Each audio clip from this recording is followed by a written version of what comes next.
You know, this is 99problems.org. We're checking in. If you could, man, could you just let us know what went down? You had a show at UConn, and you were about to go do your thing. Actually, it started when I was shooting a video for Occupy We the 99. I met a guy, who recognized me. He was like, yo, I got to do a hip-hop show at UConn. I'd like to bring you to UConn. We exchanged information, and he set it up, He wanted me to perform at this political awareness rally.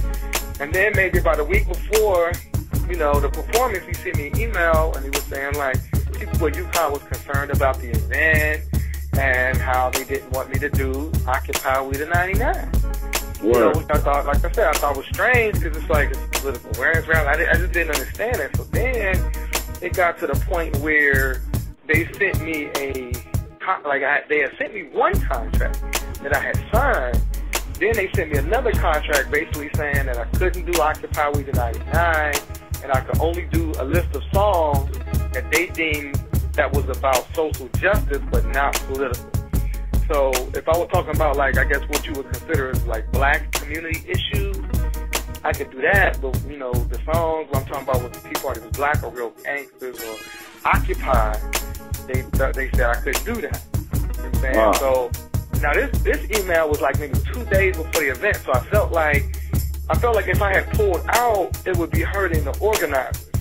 No doubt. You know what I'm saying? And then, they had flyers all over campus. People was expecting me to be there.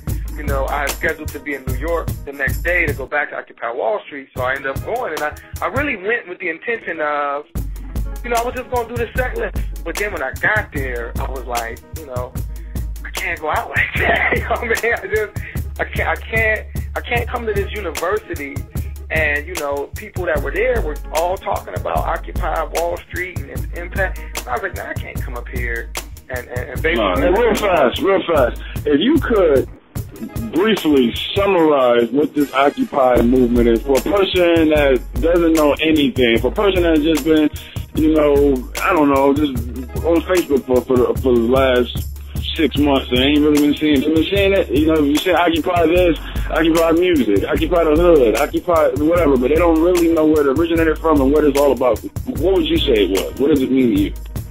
Well, I mean, it's really the people basically taking the power in their own hands to say, look, until we see a real desire on the part of Wall Street, big business, and the government to address the needs of the majority of, people in America and around the world, which is poverty, which is joblessness, you know what I'm saying, the unequal distribution of wealth, until we see some real movement around this issue, people are taking a stance and showing their displeasure with, big business, Wall Street, and the government really messing up people's lives by occupying these spaces.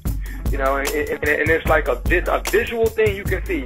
People are basically saying, I'm fed up, with the 1% of the country owning, 20 to 25% of the wealth. Or, I'm sick and tired of that. You know what I'm saying? I'm tired of, us losing more jobs, more benefits. Our schools are deteriorating. All these things are deteriorating, but this 1% is getting wealthier and wealthier. And so that's basically what it is. People saying that, we're not going to just take, our communities deteriorating to the condition that they're in. And really, I'm inspiring. I wish more, especially young black people will get involved because we're affected the worst. Black male youth unemployment is over 50%. We have not only mortgage foreclosure, we have abandoned buildings. And so it's basically people that are drew the line in the sand and said, no more. We're not taking no more. We're not accepting no more. We're taking a stand right here. And we're going to occupy these spaces until something changes.